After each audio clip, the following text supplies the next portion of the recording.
Hey guys, what's up? It's Keeps here, and welcome to the first video of the new series. This is my first series in the channel, and I'm extremely excited to take you through it.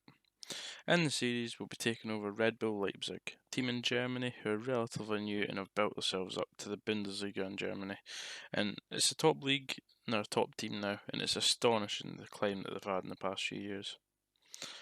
In real life just now, as I said, they're doing really well. They're currently top of the Bundesliga, and they're taking teams like Bayern and Borussia Dortmund to task on everything they do. And it's great to see another team challenging in a league that's been dominated over the past 10-15 years. Hopefully, we can take that form into the save and do something that's never been done before and win the league for them. So let's have a look and see. So in terms of the squad, we've got a relatively small squad, which is sort of disappointing for a team at this standard, but it's easily workable. We do have different enough choices in each position to work with as a base, but when we look at competitions, 3 competitions starting at the same time, 8th, 9th, 8th months, quality might struggle, and it might be just depth that takes over. But in the small squad, we do have lots and lots of quality. Main, Timo Werner. This man will score goals for fun this season if we use him right. And you can see his stats, excellent stats. Finishing isn't the greatest for a striker, but the physical and mental attributes will allow him to get into positions that there'll just be one-on-one, clear chances, he just won't miss. Looking at defence, we've got Dio Upamecano, very good centre half, probably one of the best in the game potential wise. So we'll be looking to form him into something that we can take forward. Additionally, we've got Ibrahim Kanate there, and we've got Nordi Mukiele. So as you can see, which we'll look at in a little bit, the tactics page, I'm using 3 at the back. So all 3 of these young, very good, very strong, physically demanding centre backs will all be in use, and I'm excited to see how that goes. In midfield, it's a fairly strong midfield, but there's a one standout in quality, and that's Emil Forsberg.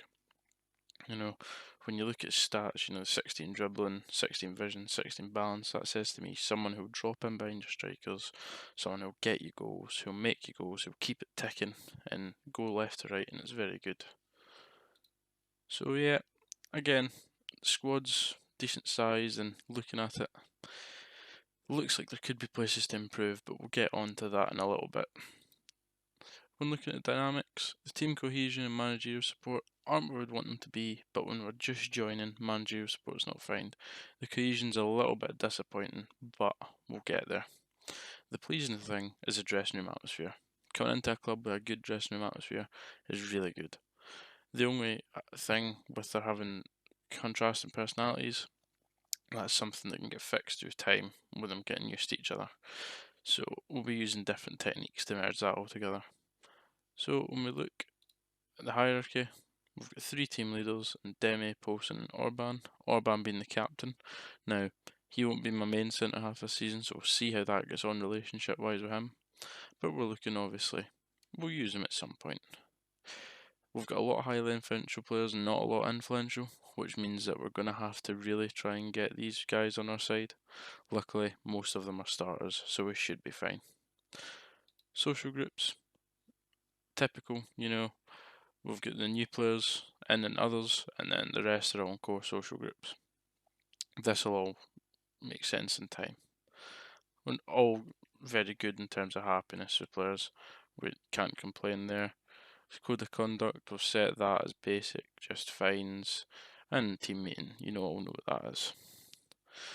So getting into the interesting part of this episode, the tactics. So we're going with 2 systems, we're going with 3-5-2 and we're going with 4-4-2 diamond. So I'll talk through the 3-5-2 first.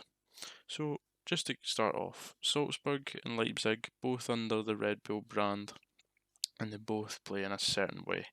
They like high pressing, counter-attacking, high intensity football, and just overall being very aggressive. So that's what we're trying to replicate here. In the game, I would say it's a mixture of gegenpress and vertical tiki-taka, which is a quite hard concept to get around because they do contrast each other just very slightly. So in the 3-5-2, we've gone with a custom gegenpress, but we've slightly tweaked it to suit more of a tiki-taka. We're looking for 3 centre halves across the back, with one no nonsense, just in case there's any issues with the 2 ball players as they are young. Having a no nonsense there should just take away any threat of losing the ball from stray passes. In the middle of the field, we've got the 3 that all complement each other really well. I've used this formation before with this 3 in the middle, and it's very good. They're all well suited to the roles as well, so I'm excited to see how that happens. Hopefully we can get some interesting battles in midfield against some bigger teams. The wing backs for me are one of the most important parts in any formation with wing backs. I feel like the full backs this year aren't quite as effective, and I'd like to see them get a bit better as the match engine improves. However, for now, I stick with wing backs. It gives us width and it gives us that push up that we need to allow the midfielders to interchange with them. It gives the defenders a headache and it gives the computer a serious problem. As for everything else of formation, the 2 strikers both pressing forwards attack, that's to give us the best opportunity for counter-attacking and direct balls in behind, which can be really, really good worked, depending on how they come about. There's recently been a match engine update to fix these, but from testing, players like Poston and Werner will have no chance to link up the way they did. However, with Poston's height and Werner's pace, it could be a good mix. Moving on to the 4-4-2 diamond, it's looking really strong here, and we'll just change it to that one. As you can see, implementing Forsberg in this and that triangle at the top, I think is going to be really impressive, really powerful, and it's going to be very hard to stop. The midfield diamond, it will look to overcrowd the midfield, push teams out wide so we can defend with a central core. I really like that.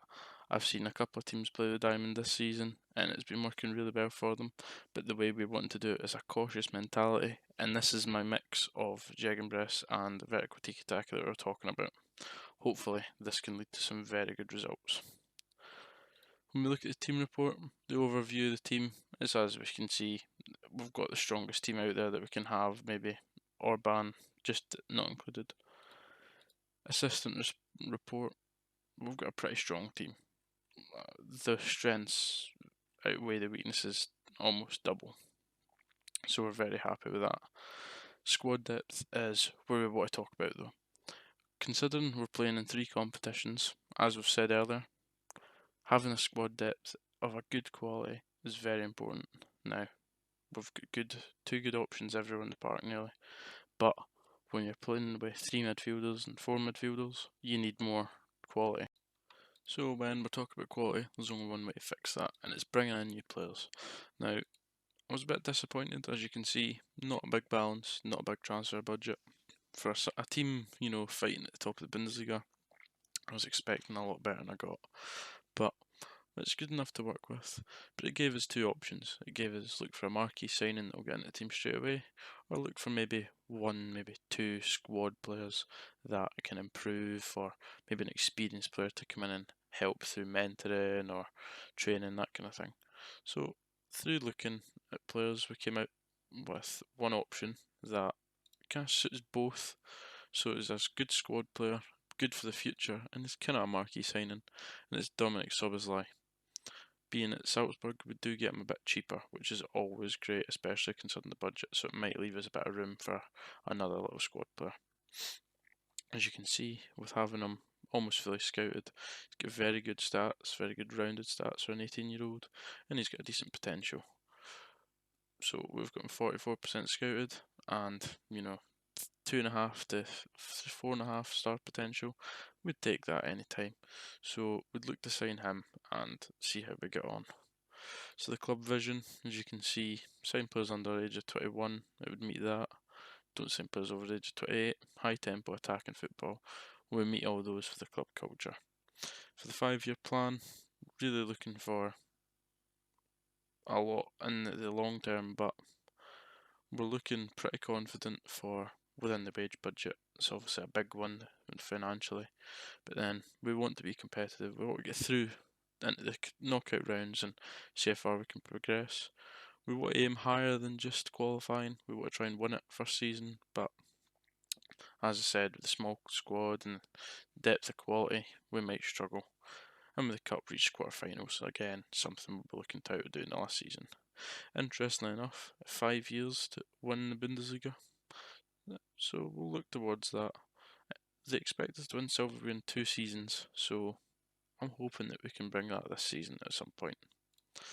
Again, we touched on it before, but finances, they aren't the best. 43 million, along with costs and things like that. It's going to be a tough season financially, which means we might have to offload 1 or 2 bigger players in the long run just to get it off. And, you know, we might need to look at players in January, which could mean getting out a player. There are some that I've looked at, likes of Admo Lukman, Conrad Leimer. They're good players, but they're not needed and they're not vital to how we're going to play. Mateus Cunha, another one, but again, not the best in terms of quality, and they won't command quite the fee that we'd be looking for to bring in better quality to the team. So I get looking at the dev centre, we do have a couple of good players, but we don't have anything great or overwhelmingly good. We've got this guy who I'm not even going to try and pronounce that name, but he looks very good, very solid. Could probably step into the team now at some games, you know, when looking towards the cup matches, he could definitely be a shout. And you've got people like Mads Bidstrup. Okay, he came from Copenhagen. I've had an eye on him for a couple of years through playing with smaller teams, and he's a very good one to sign. Always does well. I mean, it says 2.5 to 3.5 star, but he performs well above that. Natural fitness 19 probably helps with that, but very good players that we have here, and we'll certainly be introducing a couple of them for the cup games. So as you can see, we've got a little while. We've just started this, it's fresh, only a couple of days simmed in, so we're looking to start the season soon, but it will just depend on how much time it takes us to get there through setting up training and bringing in my staff and things like that. So that's all for this episode. I wasn't wanting to make it too long, just an informative video of where Leipzig are at, what we're working with, what we're looking to do, and we'll see how we get on again.